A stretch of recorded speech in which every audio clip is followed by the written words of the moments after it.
Si la parole est un sport de combat, comme le disait Bertrand Perrier, alors voici le ring. Bienvenue dans cette toute première édition du Madiba Podcast, où la boxe idéologique est de mise et où les uppercuts verbaux sont plébiscités. Aujourd'hui, j'ai la chance et l'honneur d'être accompagné d'intervenants dotés d'autant de neurones qu'il y a d'étoiles dans le ciel. Est-ce que vous pouvez vous présenter tour à tour, s'il vous plaît? Moi, enchanté, donc Alexandre Michotte, donc je suis anthropologue, spécialiste des études africaines et on vient partager de bonnes ondes ici. Bonjour, moi c'est Mo Mimbouzé, je suis auteur, activiste, conférencier, je donne des cours d'histoire des enfants et des adultes, je suis aussi entrepreneur dans l'agrobusiness au Congo. Bonjour, moi c'est Dieu merci Manon Anasindani. Je suis doctorant en philosophie et un master en sciences de gestion à l'Université catholique de Louvain, président de l'association de résidents du centre Placette UC Louvain. Et bon, je me limite là. Nous sommes là pour échanger. Merci à tous d'avoir accepté l'invitation. Mettons directement les pieds dans le plat. L'argent est le nerf de la guerre. Cette phrase connue de tous souligne l'importance de l'économie dans les rapports de force. Mais qu'en est-il réellement des Africains et de l'Afrique?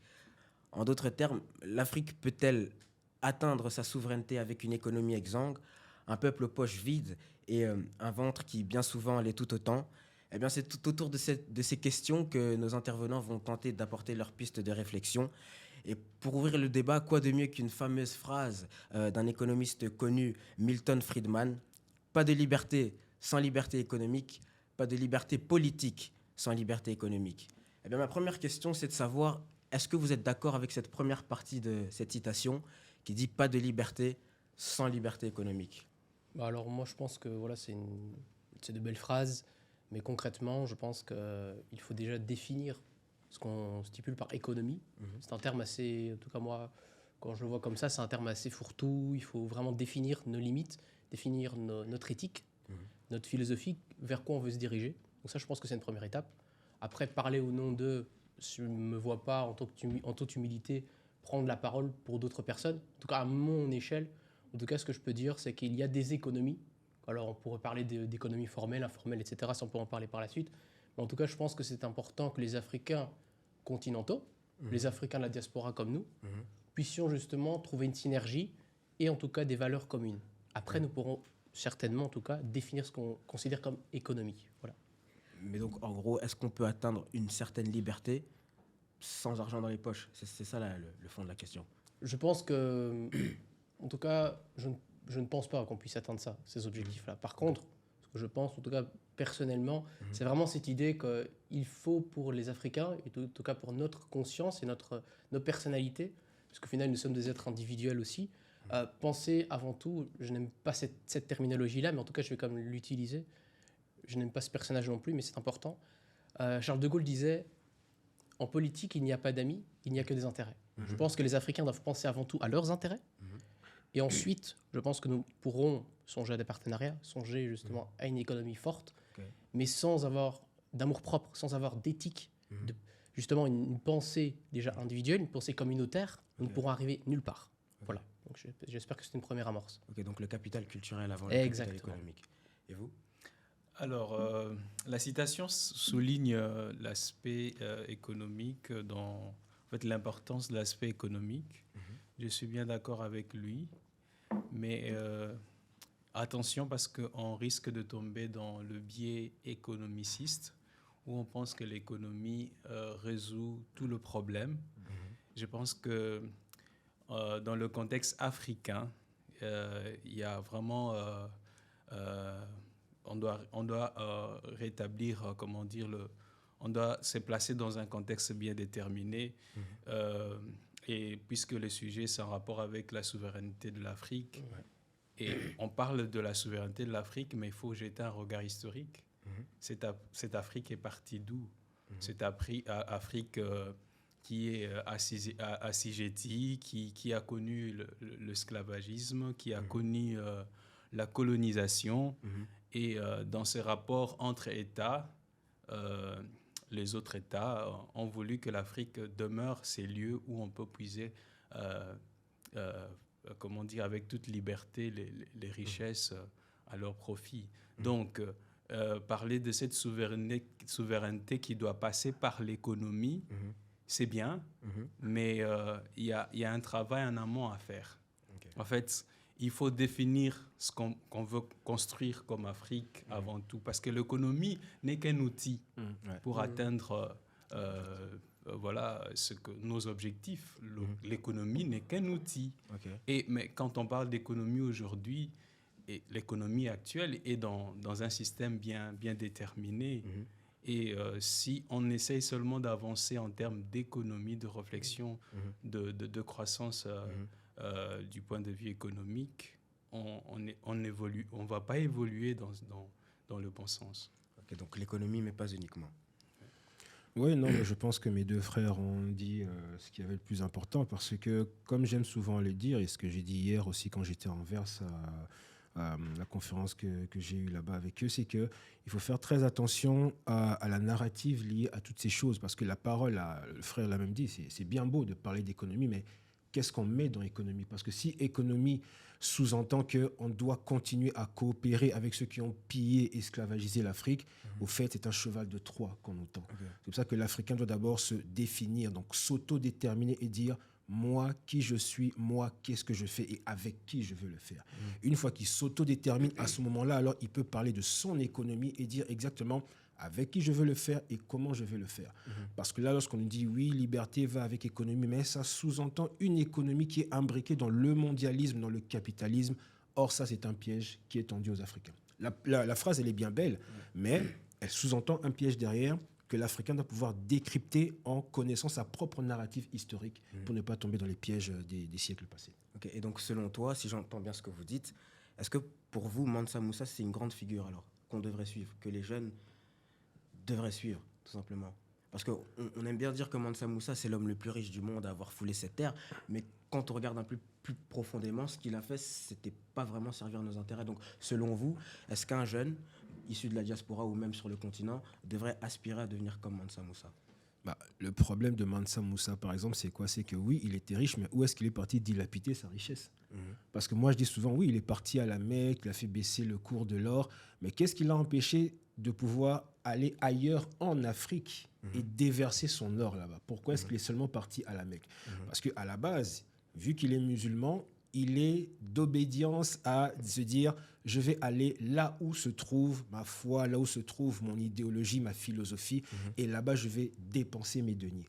Et en les dépensant là-bas, il s'est comment dire, il s'est fourvoyé en termes de modèle, il s'est fourvoyé parce que il a pris sa richesse, il l'a emmené à l'étranger. Et toute sa richesse a été déversée là-bas. Et le problème de l'avoir fait, c'est qu'il va alors, parce qu'il a fait, il a attiré l'appétit des peuples extérieurs qui se sont dit ah, apparemment, ils ont de l'or là-bas. Donc, les gens commençaient à faire leurs plans pour aller envahir l'empire du Mali, envahir l'Afrique, parce que c'est ce qu'on appelle faire un appel d'air, au fait. Ouais.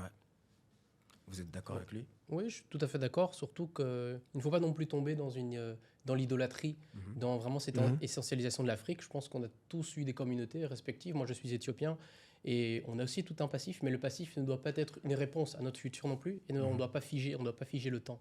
C'est important de se dire aussi qu'on a des talents, des leaders actuels. En tout cas, il faut les mettre en avant aussi. Ces leaders qui ont vraiment une essence, qui sont des leaders organiques tout simplement. Et je pense que nous manquons de ça. Sur le continent, en dehors du continent, je pense que c'est vraiment cette industrie mainstream qui tue, justement. Tout à fait. Nos aspirations, nos rêves, parce qu'on peut avoir des rêves, il ne faut pas avoir de tabou ni de complexe. On peut avoir des rêves, on doit avoir des rêves. En tout cas, je pense réellement qu'on doit prendre conscience de nos frères, de nos sœurs, etc. Tout le monde ne connaît pas Mansa Moussa. C'est important d'expliquer ce narratif-là, mais pas avec des yeux justement décentrés de nos propres rationalités africaines. C'est important, ça. Tout à fait. Voilà, donc, Je comprends l'essence de la question, c'est parce que l'Afrique est en quête de repères. Exactement. L'Afrique est en quête de repères sur qui s'appuyer, quels sont de modèles. Et c'est important. Mais de l'autre côté aussi, l'Afrique doit envisager une autre façon de voir les choses. Parce que nous reposons trop sur de personnalités que sur des institutions. Vous voyez ce qui se passe en Afrique? On a vraiment la tendance de personnes fortes plutôt que des institutions fortes. Mais tu comprends quand même qu'un jeune, quand il se lève le matin et que par exemple il voit sur TikTok que ses confrères ne sont bons qu'à taper dans un ballon ou bien qu'à faire un lancer dans un panier. C'est normal qu'ils se demandent pourquoi est-ce que moi, dans ma communauté, je ne peux pas avoir des avocats, des politiques, des grands professeurs, des grandes figures qui représentent un certain pouvoir intellectuel. C'est pour ça que je pose cette question. Et c'est pour ça qu'à mon sens, avoir des modèles, donc des figures, c'est important. Tu ne penses pas que c'est normal pour un jeune de chercher des figures et pas des institutions? Si tu as bien suivi mon discours, je ne suis pas contre le fait que nous devons avoir deux modèles. Et c'est important d'avoir deux modèles. Mais tu soulèves un autre sujet et qui a son ancrage ailleurs. Ouais. Donc, j'ai eu la chance de partager mes connaissances avec les jeunes belgo-congolais au Musée royal de Tervuren sur l'environnement sociopolitique et le système éducatif au Congo, où on voit effectivement les empreintes du colonialisme, de maintenir l'Afrique ou les Africains, ou le Congolais en particulier, comme de sous-hommes, donc pour essayer de maintenir en fait des discours discriminatoires pour dire que le noir est faible, le noir n'est pas assez intelligent. On vous offre un système éducatif qui ne vous permet pas d'avoir une pensée critique, qui ne vous permet pas de vous révolter, qui ne vous permet pas d'aller de l'avant. Vous êtes des auxiliaires de colonisateurs. Donc, et ça, c'est mal et profond. C'est mal et profond parce qu'il n'y a pas eu vraiment de travail profond ou disons pertinent pour essayer de sortir de cette situation. Donc, nous avons continué après les indépendances un système, on a hérité un système, et c'est cette indépendance qui était un cadeau empoisonné parce que les colonisateurs savaient que je leur ai donné l'indépendance, mais ils ne peuvent rien. Ils n'ont pas assez de tête développée pour prendre les destins de tout un peuple. Donc, on ne s'est pas arrêté un moment pour essayer de résoudre ce problème-là. Et ça se transmet de génération en génération. Et vous voyez la tension de la jeunesse africaine, c'est dans la diversité, plutôt dans les divertissements, c'est dans le... ce n'est pas vraiment tourné vers l'élite, ce n'est pas vraiment tourné vers des questionnements profonds pour un vrai changement. Et c'est vraiment très proportionnel. Cette proportion est grande parce que vous savez qu'en Afrique, il y a beaucoup plus de jeunes que de vieux. Et cette jeunesse n'a pas été encadrée et dont le système éducatif est défaillant. Et c'est normal qu'on n'ait pas assez de modèles dans ce sens-là. Donc, il y a un travail en amont à faire. Et il y a beaucoup de travail à faire en Afrique. Et je pense que le premier travail est avant tout une construction de politique sur tous les secteurs. Ok. Donc, on devrait davantage privilégier l'éducation plutôt que l'argent, le business. Je pense que tous ces aspects sont très... On peut pas... En fait, le monde est en train d'avancer. On ne peut pas à un moment dire que non, on ne va pas s'occuper de notre économie pour s'occuper de notre éducation. Parce qu'en fait, les temps avancent avec les choses. Donc, il faut faire le tout au même moment. On ne peut pas dire non, on n'interagit pas avec d'autres États, on ne va pas collaborer avec d'autres États, on suspend l'exploitation de nos minéraux. Il n'y aura pas un moment où il y a l'arrêt de tout, où on peut... Et en fait, c'est vraiment un travail qui doit se faire au même moment. Justement, tu parlais d'autres États, merci de me permettre de faire cette transition. Vous avez certainement entendu parler du contrat du siècle. Donc, c'est un contrat qui a été mis sur place en 2008 sous la présidence de Kabila. Et ce contrat voulait que 5000... C'était un contrat entre la RDC et des groupements chinois. Et selon ce contrat, 5000 logements devaient être construits, 31 hôpitaux devaient être construits, 2 aéroports devaient être construits et encore plein d'autres choses comme celle-ci. Finalement, rien n'a été fait. Au Congo, rien n'a été construit. Les Chinois n'ont rien construit et les Chinois sont ressortis gagnants. Donc, ils sont ressortis avec plus d'argent. Qu'est-ce que vous pensez du regard que portent les Occidentaux ou bien même les Chinois sur les pays africains? Alors, c'est assez vaste, c'est assez dense comme question. Moi, je pense que je vais parler de mon cas. Donc, moi, comme je vous ai dit, je suis éthiopien. Je reviens d'Éthiopie ici il y a 2 semaines. Donc, je peux déjà dire, au niveau plutôt endémique, on va dire que l'Éthiopie, pour l'instant, comment dire, je ne dirais pas est au stade du Congo, n'est peut-être pas encore son pays. Mais en tout cas, il y a déjà une approche très, comment dire, très intéressée, très cupide de certains dirigeants. Alors, je ne nommerai pas les noms, mais je pense que la population éthiopienne le sait. Je pense qu'il y a effectivement des intérêts. Notre géostratégie se trouve, parlant du canal de Suez, donc c'est d'autres intérêts que la zone des Grands Lacs. Mais si je dois parler de la zone des Grands Lacs, donc Kabila 2008, je pense, signe le contrat juteux, 9 milliards et quelques. En fait, monsieur l'a dit tout à l'heure, au préalable, déjà, c'est une colonisation. Colonisation qui passe d'abord par l'esprit, qui passe d'abord par le corps. Et donc, avant même de parler du contrat, je pense que c'est important de parler de la fracture sociale qui se passe au Congo, de parler de toutes les zones qui sont des zones qui sont devenues de non-droit, où les gens sont massacrés tous les jours, on va le rappeler quand même, c'est important. Ensuite, nous pouvons parler d'une élite. Cette élite-là, qui en général vit grassement, comme la seigneurie d'antan, qui vit à l'extérieur du pays, profite effectivement de ces personnes. Et donc profite et hypothèque l'avenir de la jeunesse congolaise. Et ça, c'est important de le dire aussi. Donc je pense qu'il faut, avant de parler des chiffres, il faut parler des chiffres humains, de la démographie du pays qui est fracturée. Okay. Donc après, on pourra, si tu veux, développer ça. Mais sentez-vous libre de prendre la parole quand vous voulez. Hein. Oh, voilà. Ouais, mais justement, j'aimerais rebondir par rapport à tout ça parce que, comme d'habitude, ce sont des projets qui ne sont pas faits dans l'intérêt du peuple parce que, comme pour les élections, comme pour tout le reste, on veut essayer de construire une pyramide par le sommet. Or que ce n'est pas possible. Vous voulez construire des aéroports sans avoir eu des institutions, des écoles pour former des gens pour ces métiers-là. Vous voulez construire des hôpitaux sans avoir des écoles performantes pour avoir des médecins, des infirmiers. Donc on voit bien que c'était quelque chose dont le but final n'était que de permettre aux uns et aux autres de se mettre de l'argent dans la poche. Donc ça revient toujours à la même chose.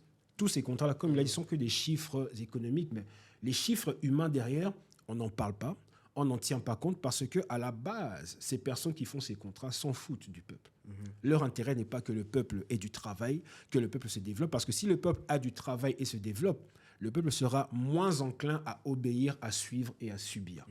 Donc, vaut mieux encore maintenir le peuple dans cette dimension de pauvreté économique, de pauvreté sociale et tout ce qu'on veut d'insécurité pour permettre aux élites, comme il a dit, qui se mettent bien les poches, et aux étrangers de continuer à faire le même business comme on a eu des siècles passés avec les élites du royaume Congo et les Portugais, qui ont été à la source de la destruction du royaume Congo. Donc on ne peut pas compter sur nos gouvernements, en gros.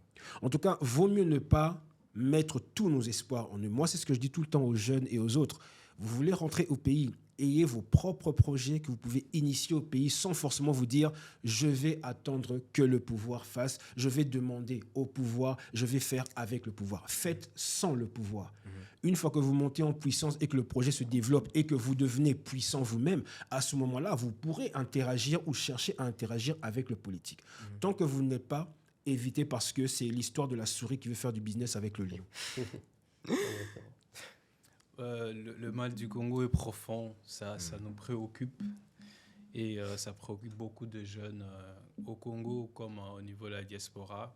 On voit des actions et je crois que c'est d'abord le concept du pouvoir dans notre pays d'Afrique.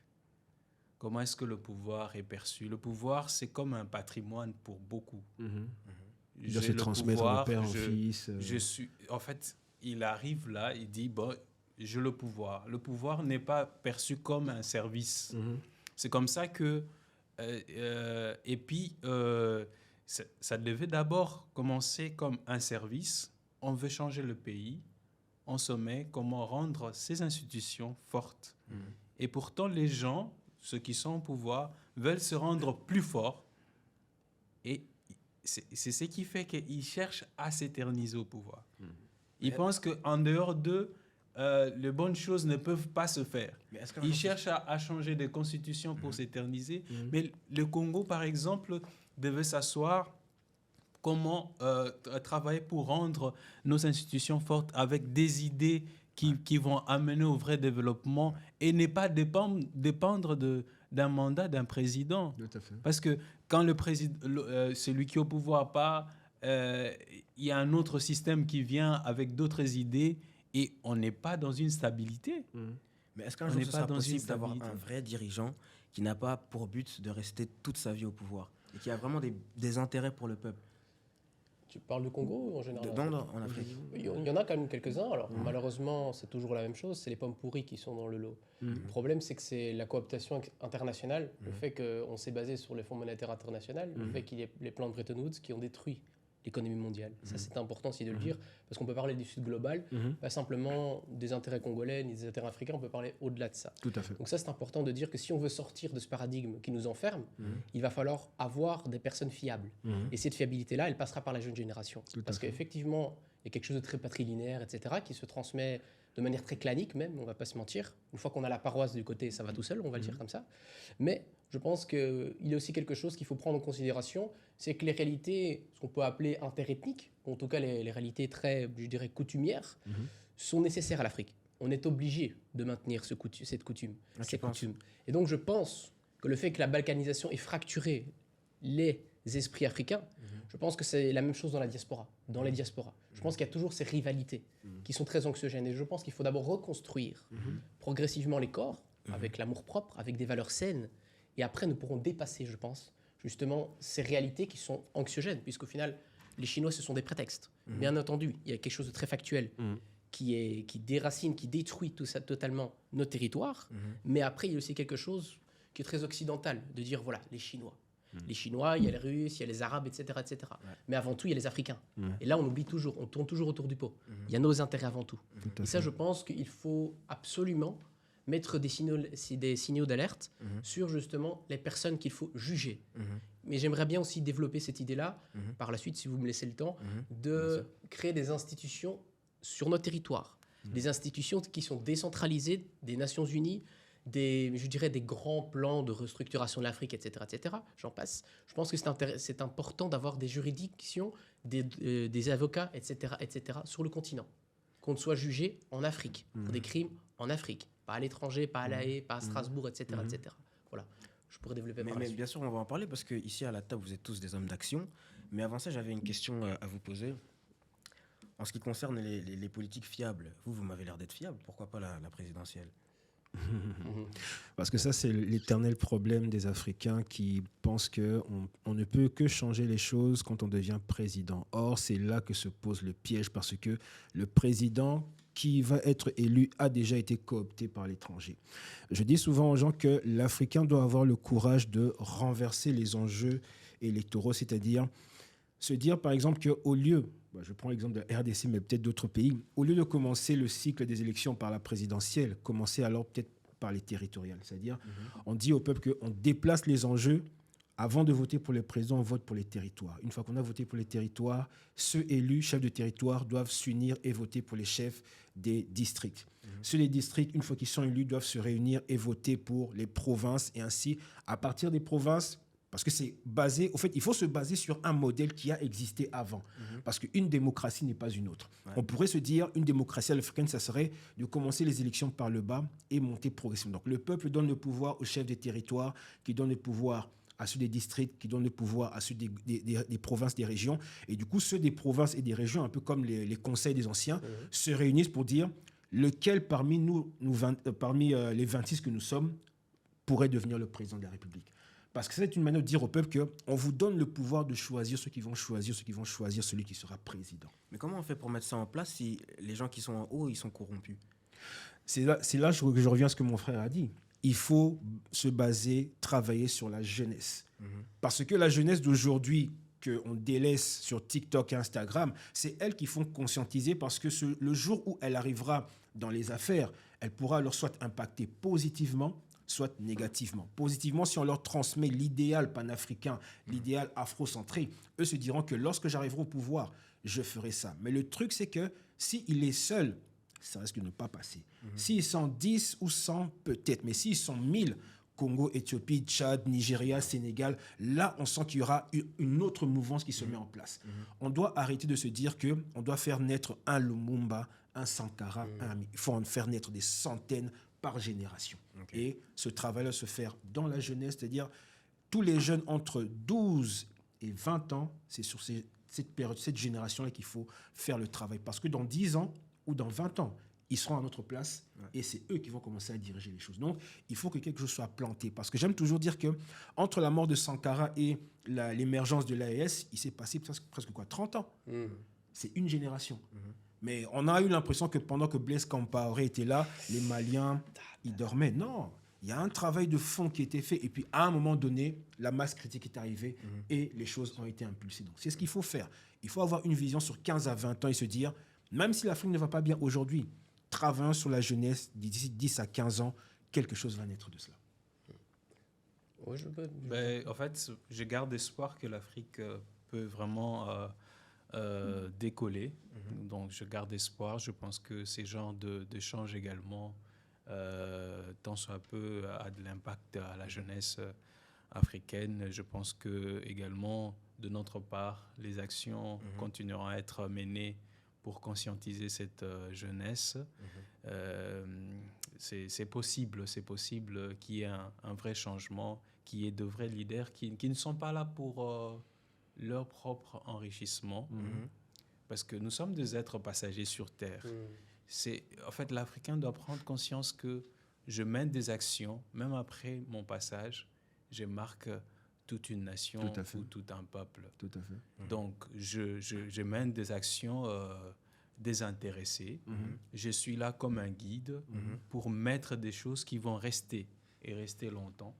Mais si vous avez des dirigeants qui pensent qu'à leur poche et à l'enrichissement de leur famille et qui vont finalement périr, vous avez des dirigeants qui ne sont pas assez éclairés par rapport à leurs responsabilités.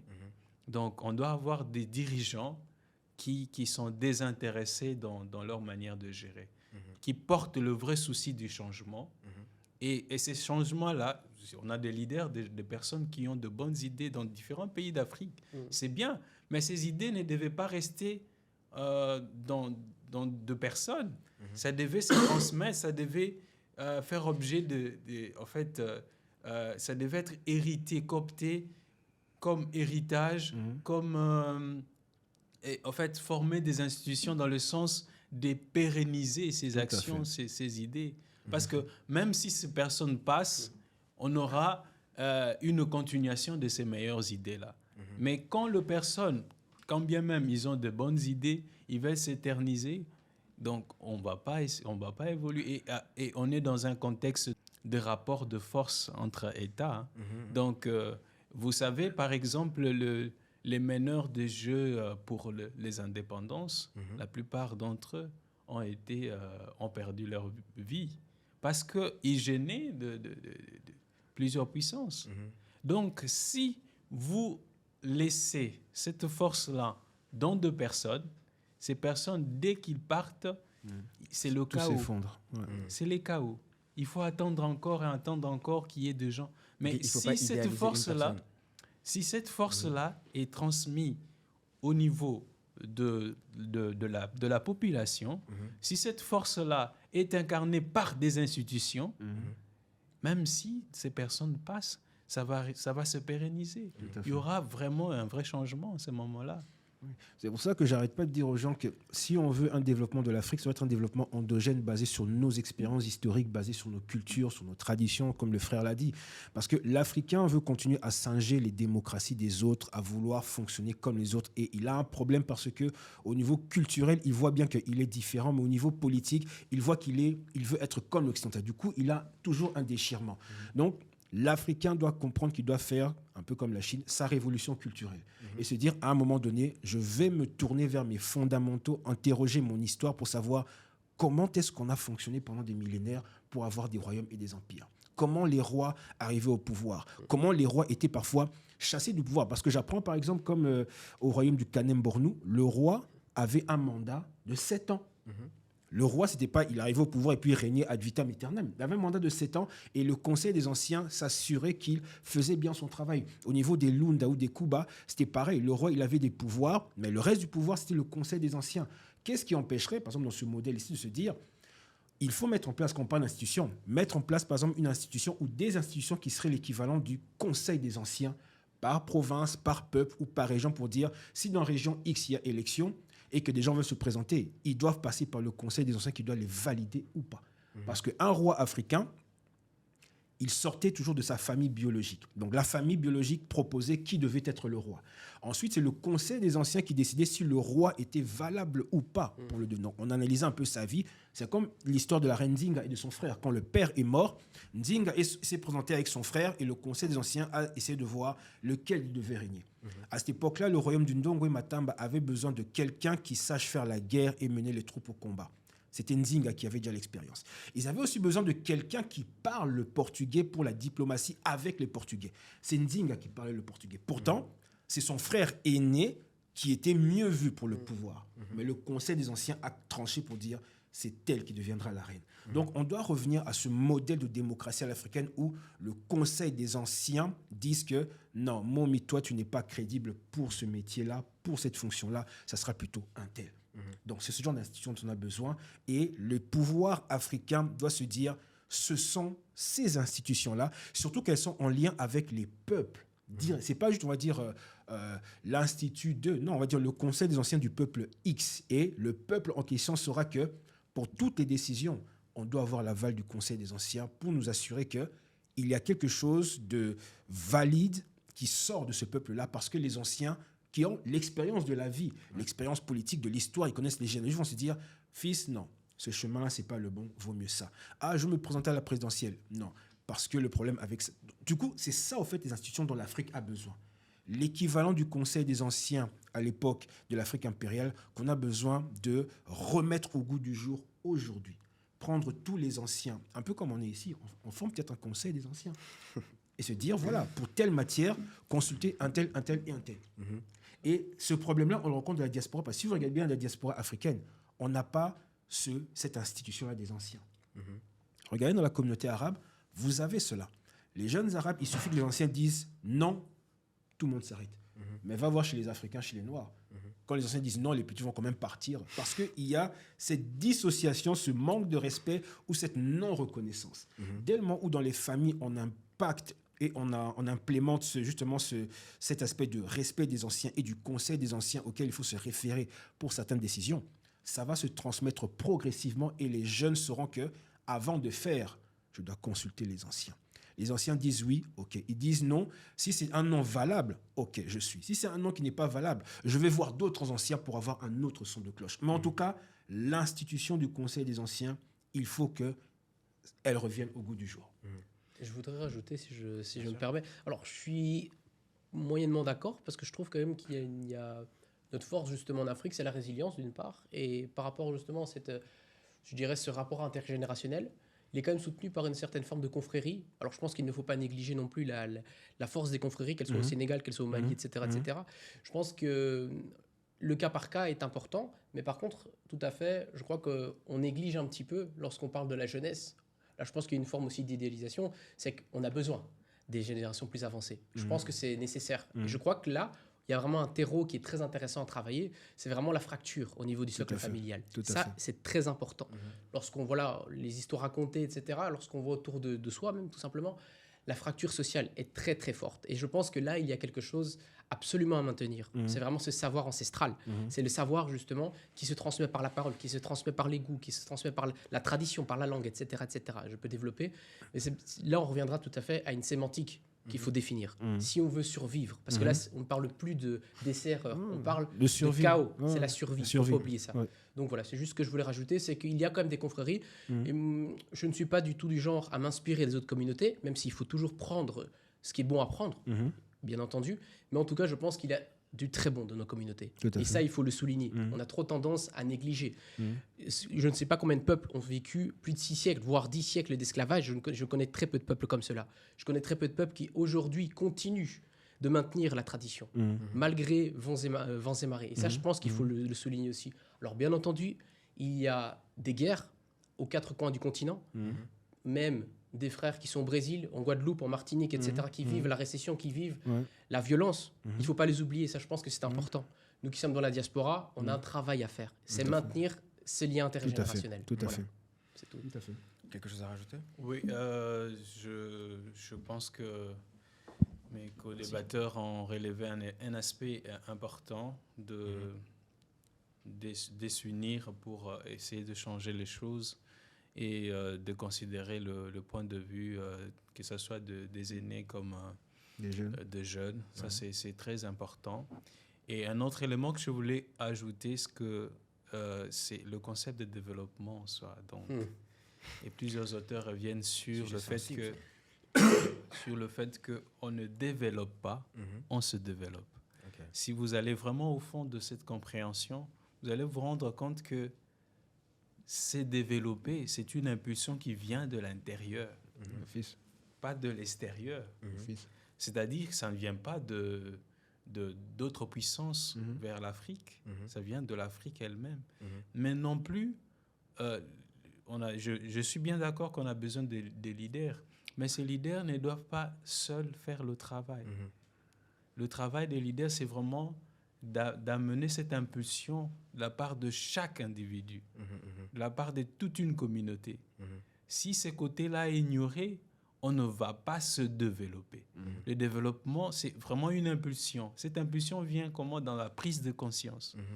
Cette impulsion doit être également canalisée par une vision, par ce qu'on veut atteindre. Parce que poser des actions sans savoir ce qu'on veut atteindre, c'est nul. Il faut poser des actions qui doivent être coordonnées par une vision. Qu'est-ce qu'on veut? Qu'est-ce qu'on veut créer comme continent africain? Qu'est-ce qu'on veut promouvoir du point de vue africain? Qu'est-ce qu'on veut promouvoir en tant que pays?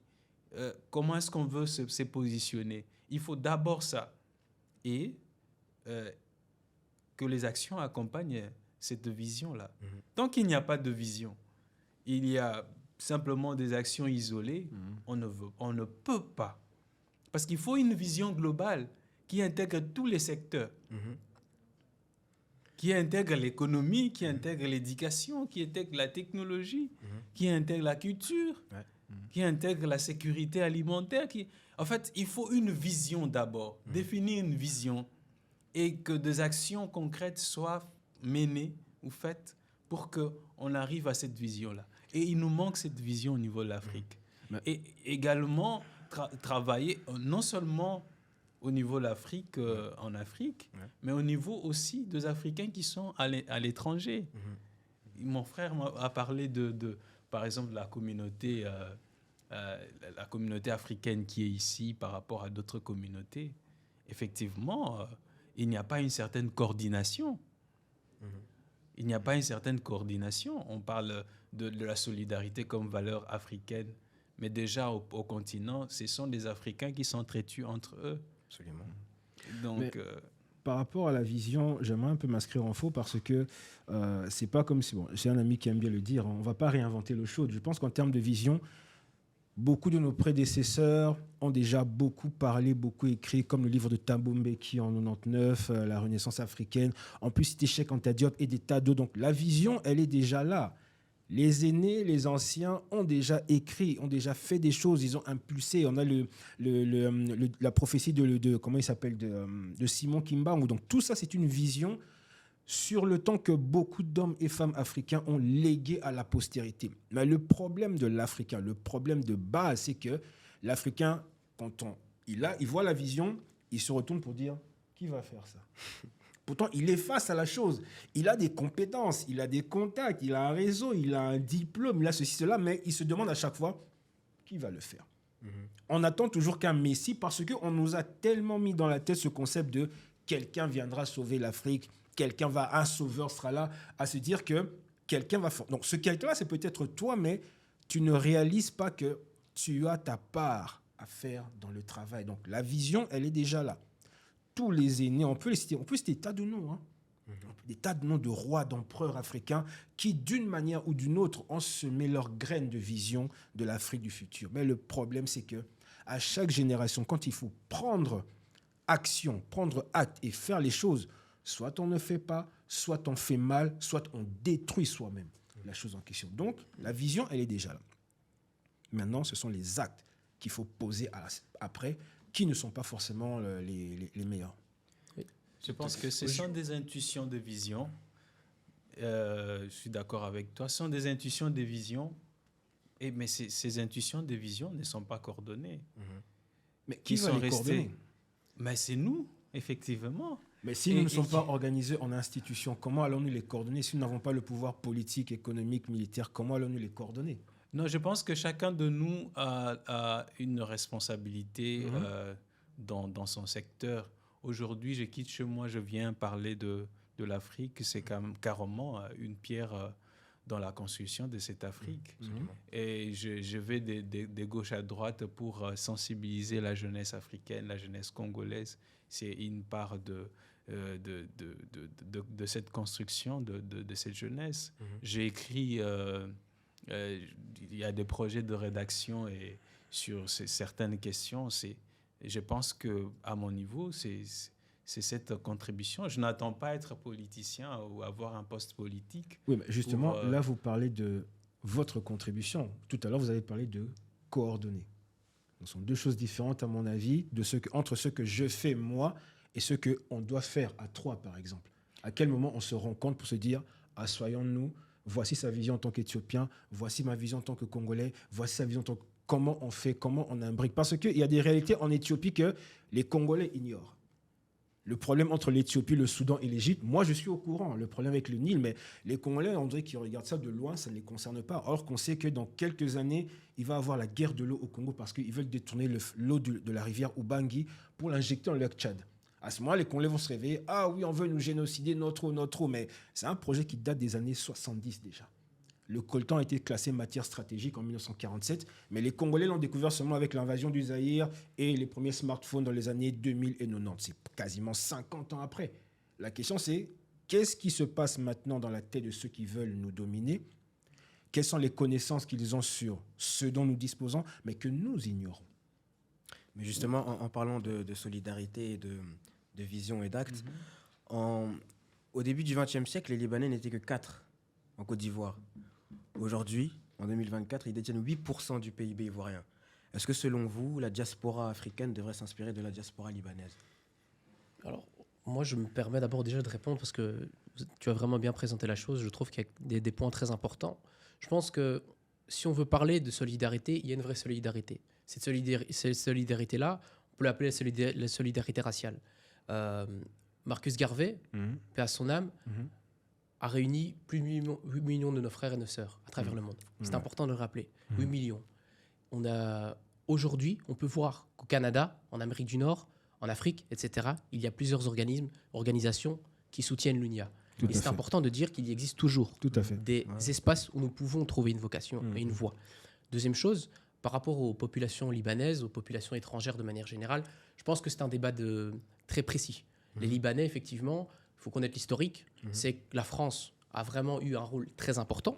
La France qui coopte et qui dirige toujours le franc CFA dans 14 pays africains, rappelons-le quand même aussi, donc 14 pays sous 54, c'est important. Ils ont donné plein pouvoir à certaines populations, dont les Libanais en bénéficient, mais pas que. Les Libanais sont justement la face, je dirais, immergée de l'iceberg. Il y a énormément d'autres aspects qu'on doit voir, qu'on ne peut pas négliger. Je pense qu'effectivement, chacun doit parvenir à filtrer les personnes qui accèdent au pouvoir en Afrique. Tout à fait.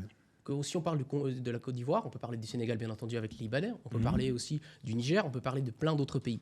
Je pense que si ce sont les Libanais qu'on veut pointer du doigt, on doit d'abord se regarder dans un miroir. C'est important.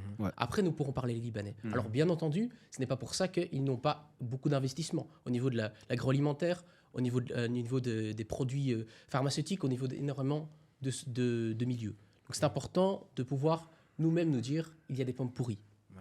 Ce sont nos frères, ce sont nos sœurs, mais faisons d'abord ce travail-là. Après, nous pourrons envisager, je dis bien envisager, de commencer... faire d'introspection. Voilà. Il faut. Je voulais ajouter un élément. J'ai eu accès aux enquêtes menées ici en Belgique par rapport à... C'était les enquêtes de belgo-congolais, belgo-rwandais, belgo-burundais. Et dans le rapport, on voit la comparaison entre en fait, les Africains et d'autres populations immigrées. On voit que les Africains ont eu une faible pénétration dans le marché du travail, alors que d'autres immigrés sont très avancés. Ils se développent en Belgique. Ils se développent en réseau. Et ils ont même des banques ils ont créé des entreprises où ils engagent leurs propres frères et ils sont très, très, très solides. Donc, je pense que déjà, quand je venais, je me dis, mais moi, je suis en Belgique, bientôt, ça sera 2 ans. Je vais acheter en fait, la nourriture africaine. Mais qui me vend ça? Les Indiens, Déjà, les on parle de Pakistanais. la souveraineté, on parle de l'autonomie, mais c'est que moi, je mange. En fait, n'oubliez pas, on est soit consommateur, soit producteur. Et quand on est simplement consommateur, on est condamné à la pauvreté. Parce que vous sortez, vous ne faites pas de entrées. Donc, on est condamné à la pauvreté. Déjà, voilà, la diaspora qui devait se distinguer de ceux qui sont restés, parce que la diaspora a un peu accès à plus de moyens, à plus d'infrastructures, à plus de possibilités, mais cette diaspora est restée aussi à l'écart, parce que cette diaspora a laissé à d'autres populations de lui vendre ce qu'il doit manger. On est bien d'accord que, bien qu'on soit en Belgique, on consomme un peu plus de foufou, plus de trucs qui viennent de nos pays, mais qui nous vendent de ça. Mais ce sont d'autres personnes. On pense que ce sont de sales boulots, mais c'est de l'argent. Et il suffit simplement de quantifier combien, en termes d'argent, on dépense chaque année, la population d'origine africaine dépense chaque année en consommant et c'est de l'argent qui est échappé entre nos mains. Absolument. Et c'est pourquoi ne pas se constituer en une force? Parce que, en fait, si j'insiste sur une coordination, je pense que c'est important. Une entreprise travaille sur son image. Pourquoi? Et pourquoi pas un peuple travailler sur son image? Quand on parle d'Africains, qu'est-ce que ça évoque dans la tête des autres peuples? Quand on dit que c'est un Congolais, que c'est un Éthiopien, est-ce que ça inspire confiance? Est-ce que ça inspire respect? On ne travaille pas sur notre image. Pourquoi ne pas avoir des Africains à la tête des institutions ici en Belgique? Pourquoi ne pas avoir des Africains parce qu'en fait, d'autres peuples immigrés sont en Belgique. Ils occupent de postes importants. Ils créent des entreprises. Quand tu dis Il y a être à la tête d'institutions, tu parles de quel type d'institution? Mais il y a Des beaucoup institutions créées d'institutions. par nous ou créées par les Non, mais Belges? quand on est ici au niveau de la Belgique, ce sont des institutions de la Belgique, bien sûr. On peut bien sûr aussi créer, mais quand tu parles d'avocats, de professeurs d'université, on parle de professeurs d'université ici en Belgique, par exemple. Je parle de 2 côtés, c'est-à-dire du côté de l'Afrique, mais aussi ici. Il y a des Africains ici qui doivent constituer en même temps un pouvoir ici sur place. Donc déjà, ce côté-là est plus ou moins biaisé. Alors, oui, je t'en prie, vas-y. Mais le souci avec ça, c'est...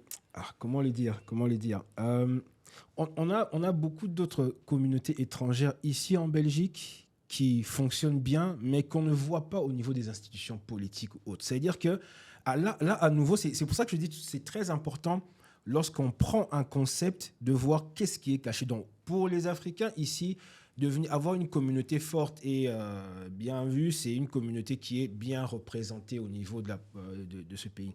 Mais les Chinois, là où ils vont, ils n'ont pas besoin d'avoir des ministres, des députés, des machins donc partout. Tout est question, comme vous avez dit, de vision. La vision d'une communauté est relative à son expérience historique avec le pays d'accueil ou pas. Les Chinois, quand ils viennent, ce qu'ils veulent, c'est s'établir, bien vivre, faire leur business et rapatrier les capitaux chez eux. Les Africains, quand ils ont commencé à arriver ici, surtout l'Afrique centrale, l'Afrique francophone, ils venaient pour étudier et pour rentrer. Donc, on n'était pas dans une vision où on va s'établir, développer des institutions, des commerces, etc., etc.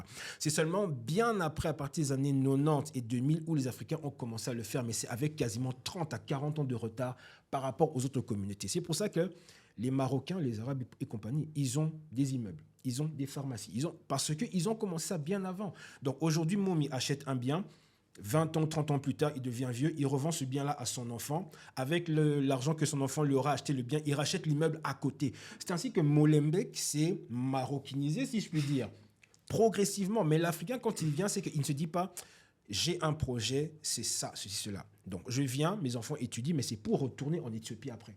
Comment vous voulez avoir une communauté forte? Mais du coup, maintenant, on nous a fait croire que pour avoir une communauté forte et bien vue, bien représentée, il faut rentrer dans les institutions. Or, c'est un piège. Pourquoi ? Parce que les partis politiques vont se partager le gâteau de la communauté africaine, un tel chez les Verts, un tel chez les Rouges, un tel chez les Bleus. On vous met dans l'institutionnel pour que vous représentiez une bonne image de la Belgique qui n'est plus coloniale, mais qui utilise la communauté à des fins politiques. Donc, avoir un Congolais au niveau institutionnel ne veut pas dire qu'on a une communauté qui va mieux fonctionner. Loin de là. Pour que la communauté fonctionne bien, comme je l'ai dit, il faut des institutions propres à la communauté. Donc, les Congolais et les Éthiopiens se disent, nous sommes des Afars, nous sommes des Tigréens, nous sommes des ceci, cela. On va se réunir entre nous et décider de mettre en place une institution de type culturel qui définit qu'est-ce que nous devons faire, pour qui nous allons voter. Donc, aujourd'hui, vous avez une élection, vous avez 20 candidats éthiopiens. Or que les sages éthiopiens vont dire, non, on veut 5 seulement. Débrouillez-vous, mais seulement 5 d'entre vous iront aux élections et vous n'irez pas dans n'importe quel parti. C'est ce genre d'institutions dont on a besoin qui vont inspirer le respect parce que lorsque le monde politique viendra quémander des candidats, ils n'iront pas quémander. Rappelle-moi ton prénom. Alexandre. Ils ne vont pas aller quémander chez Alexandre, ils vont dire Alexandre, est-ce que tu peux mettre en contact avec votre conseil des anciens ? Parce qu'ils vont savoir que c'est auprès de l'institution éthiopienne de Belgique qu'ils doivent avoir un échange et pas des personnes. Et ça va inspirer du respect et ça va augmenter la qualité de la communauté. En plus de ça, si la communauté se développe sur le plan économique. Donc, institutionnel, oui, mais d'abord communautaire. Économique, oui, mais par la communauté d'abord. Donc, on a besoin des deux et notre image doit se construire sur base de ce que nous décidons de faire dans le pays où nous sommes. Je pense qu'on a le même discours. Est-ce que tu peux juste... Oui, il n'y a pas de problème, mais je pense qu'on veut dire la même chose, sauf que on le dit de d'autres manières. Alors, à des degrés différents, je pense. Alors, je vous rejoins plus ou moins tous les deux, mais ce qui est formidable, c'est qu'en fait, on a la même volonté, je pense. C'est de faire, tout simplement. Alors, première chose, moi, je parlerai d'une personne, d'un modèle pour moi, qui était mon père spirituel longtemps, Malcolm X. Malcolm X utilisait une phrase que j'ai toujours beaucoup aimée. Il parlait de l'imagerie médiatique. Cette imagerie a un rôle nécessaire. L'importance de dire les choses, de bien les dire et de le marteler. C'est important de dire que l'une de ses phrases phares était de dire les médias ont cette fabuleuse capacité de faire passer la victime pour le coupable et le coupable pour la victime. Ce jeu d'influence est très important. Je pense qu'effectivement, si notre volonté, parce qu'on ne peut pas négliger qu'il y a une diaspora historique, une diaspora financière aussi, qui est partie du continent. Okay. Cette diaspora-là, on doit la ramener, on doit la réenraciner. Si elle ne veut pas, c'est tout à son honneur. Mais par contre, le fait de dire qu'il faudrait plutôt avoir des personnes dans la haute société en Belgique, en France, etc., je pense que c'est un faux problème. Je pense qu'en fait, ça nous dessert plus que ça nous sert. Je m'explique. Je crois que le fait de dire avoir un politicien dans un tel parti n'aidera pas le continent, puisque le continent continue de brûler. Et tant que le continent continuera de brûler, nous ne serons pas maîtres chez nous. Et je pense que la grosse différence qu'il y a avec les populations marocaines de Belgique, c'est que les populations marocaines de Belgique sont venues dans un esprit plutôt de contrat, je dirais, biparti, on peut le dire comme ça. Donc c'était des contrats de travail que nous, il y a 50 ans, il y a plus d'un siècle même, je dirais, il y avait des populations noires de peau qui étaient exposées aux œufs d'Anvers, dans le musée de Tervuren, etc. Donc le passif au niveau belge n'est pas le même. La représentation au niveau de l'esprit des gens n'est pas le même. Ça, on ne peut pas le négliger. Par contre, nous ne pouvons tomber dans la victimisation. Nous devons avoir effectivement une solidarité organique, une solidarité raciale qui doit nous permettre de nous élever, peu importe où nous serons. Il nous faut des bons avocats, il nous faut de bonnes personnes, tout simplement. Voilà, je m'arrêterai là. Exact. Moi, je reviendrai sur un aspect, je suis totalement d'accord avec vous, mais j'insiste sur les objectifs atteignables, réalistes également, parce qu'aujourd'hui, on ne peut pas nier le fait que dans cette diaspora de gens qui veulent vivre leur vie, bâtir leur vie ici. Donc, même quand on veut développer, inciter cette population à un développement, c'est par rapport à leurs objectifs. Dans mon cours de gestion des ressources humaines, je comprends un élément, c'est-à-dire que même dans une entreprise, le patron a sa vision ou bien il veut... Et chaque employé a aussi ses objectifs. Donc, si vous ignorez ça, vous passez à côté de ça. Donc, vous voulez le placer là, mais cet employé a aussi ses objectifs. Donc, on ne peut pas nier le fait que les gens ou la diaspora africaine aient aussi envie de construire leur vie ici. Donc, c'est vrai, on parle là du développement de l'Afrique. Les Africains qui ont de l'expérience ici ou ont appris, ont eu de connaissances, doivent rentrer pour développer cette Afrique. C'est une chose, c'est une bonne chose. C'est ce qui est prioritaire. Mais pour ceux qui sont ici, qui construisent leur vie ici, il faut pas les délaisser comme ça. Il faut également les organiser à devenir forts ici sur place. En fait, c'est ça mon discours. Donc, je ne suis pas contre le fait que, c'est d'ailleurs ce que je défends, que les Africains doivent construire cette Afrique. Et je pense qu'on peut construire l'Afrique. Je vois la volonté de la jeunesse en étant ici, comment implémenter des projets au niveau de l'Afrique, comment faire des va-et-vient au niveau de l'Afrique. C'est une bonne chose. Donc, de part et d'autre, comment rendre cette Afrique solide dans ces différents secteurs pour ceux qui veulent bien rentrer, pour ceux qui sont effectivement ici, qui construisent leur vie sur place. Alors, moi, je compléterai, je serai très concis. Alors, je suis tout à fait d'accord avec toi, du coup. Mais par contre, je crois qu'il y a aussi... C'est important de faire prendre conscience, de faire germer. Moi, j'aime toujours bien dire ça. C'est faire germer des graines. Et c'est important de les faire germer avec des exemples concrets.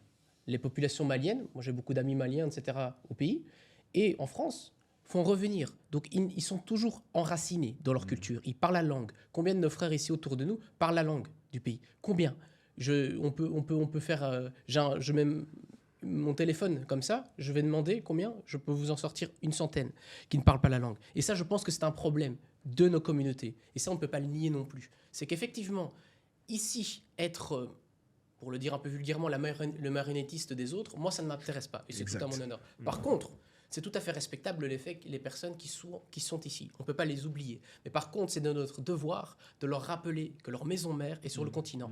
Et c'est ce qui leur permettra, je l'espère en tout cas, de pouvoir revenir tôt ou tard. Court terme, moyen terme, long terme. On verra. Et puis, je paraphraserai même en prenant un exemple historique, c'est-à-dire, on va faire un retour en arrière dans le temps. Il y a une communauté qui a longtemps vécu en Europe, qui s'est établie, qui se sont dit que c'était chez eux ici. Ils se sont développés et ont fait certaines choses. Et lorsque la crise a commencé à frapper l'Europe, cette communauté va être le bouc émissaire de la crise en question. Et les populations locales, malgré que tout s'est passé bien, vont mettre au pouvoir des personnes qui vont exécuter des plans racistes. Et du coup, ces personnes-là qui pensaient être à leur place ici se retrouvent étrangers dans leur propre pays. Des juifs belges, des juifs français, des juifs polonais. Ils sont polonais, français, mais à cause de leur appartenance culturelle, ils vont être pointés du doigt comme étant les responsables d'eux. Donc là, on est en 1930-1933, les nazis arrivent au pouvoir. On fait un saut maintenant dans le temps de plus d'un siècle. Actuellement, pour ceux qui l'ignorent, l'Europe va mal. Et comme je l'ai dit hier, quand Poutine va arrêter sa guerre avec l'Ukraine, il va punir l'Europe. Donc, au lieu de se dire « je construis ma vie, mon confort de noir en Occident » sans prendre en compte que je suis d'origine malienne, donc je dois développer mon backup sur place au cas où ça barde ici, beaucoup vont se retrouver piégés. Et là, je reviens dans le cas des Juifs. Si les Juifs, à l'époque, avaient Israël et que Hitler était arrivé au pouvoir, ils seraient tirés d'Europe, ils seraient tous partis en Israël en disant que non, on rentre chez nous. C'est pour ça que beaucoup, après la Première Guerre mondiale, sont partis au Canada et aux USA. Après la Deuxième Guerre mondiale, ça va vraiment être l'appel d'air, ils vont quitter le pays. L'Africain continue d'ignorer son histoire et l'histoire mondiale. C'est-à-dire que tout ce qu'on nommait de connaître finit par nous retomber à la figure. Donc, on a vu la crise des années 10, 15, 20. Elle est passée. Aujourd'hui, on est dans une autre crise. Et à chaque fois qu'il y a une crise quelque part, que vous le vouliez ou non, les autochtones vont toujours désigner un peuple alloctone comme responsable. Et actuellement, qui vont être les responsables ? Les Arabes, les Marocains et compagnie, ils ont leur business, leurs avocats, leurs institutions. Ils peuvent se débrouiller et pouvoir dire « nous pouvons tenir par nous-mêmes et pouvoir peser ». Mais les Africains dans le système, qu'est-ce qu'ils pourront dire aux Belges ? Quelle est la plus-value que nous apportons en termes économiques ? Et du coup, c'est à ce moment-là que les locaux vont dire « c'est eux le problème ». Donc, ce qu'on pensait qui était passé, et déjà quand on voit comment l'extrême droite monte partout, quand on voit comment est-ce qu'en Flandre, ils mettent de nouvelles lois, parce que moi, je vis en Flandre, pour bénéficier de l'allocation familiale, on va vous faire passer des tests de néerlandais. Donc, imaginez maintenant des mamans africaines qui n'ont jamais parlé néerlandais et qui, du jour au lendemain, on leur dit que vous devez avoir un 7 sur 10 en néerlandais pour pouvoir bénéficier à nouveau des allocations. Ce ne sont que des lois qui sont implémentées petit à petit jusqu'au moment où on va arriver à la phase critique où on va dire, vous les étrangers là, dehors. Donc, on continue de mettre des œillères à se dire, on travaille, on bâtit notre vie ici, notre confort. Mais les Juifs ont fait pareil pendant des siècles en Europe jusqu'à ce que les nazis arrivent et que la Deuxième Guerre mondiale éclate. D'ailleurs, là, au moment où on parle, il y a un risque de Troisième Guerre mondiale entre l'Occident et la Russie. En attendant, on est là à se tourner les pouces, à se dire, on va construire notre vie ici, notre petit confort, en sachant bien que, contrairement aux Européens, qui pour eux, leur mère patrie, c'est l'Europe, nous, en tant qu'Africains, ou d'origine africaine, nous avons un backup qui est le continent africain. Pourquoi ne pas développer ce backup-là et se dire, je veux penser à mon futur au cas où ça barde, ou même se dire, parce que moi j'ai des enfants, tout faire pour que si jamais ça se passe mal ici, j'ai déjà quelque chose sur place, je peux au moins évacuer mes enfants. Mais tant qu'on investit tous ces œufs dans le même panier, le jour où le panier tombe, on perd absolument tout. Est-ce qu'en guise de conclusion, je peux vous demander de conseiller un livre à la jeunesse? Moi, je dirais Africa Unit de Hamzat Boukari, un confrère. Ce sera votre livre de chevet. Voilà. Je dirais pareil. Hamzat Boukari, Africa Unit, une histoire du panafricanisme. Voilà. Ouais. Il y a plein de livres à conseiller, mais je pense que la jeunesse a besoin de connaître son histoire. Il y a beaucoup à faire sur cet aspect-là. Donc, vraiment, essayer d'apprendre l'histoire du contexte. Parce que si on a la conscience historique, on sait comment avancer. Merci beaucoup. Alors, je ne vous ai pas menti. Autant de neurones qu'il y a d'étoiles dans le ciel. Le Madiba Learning, c'est ça, c'est des débats, c'est des échanges, c'est de la richesse. Et je vous dis à la prochaine parce qu'il y a du lourd qui arrive. Peace. Merci.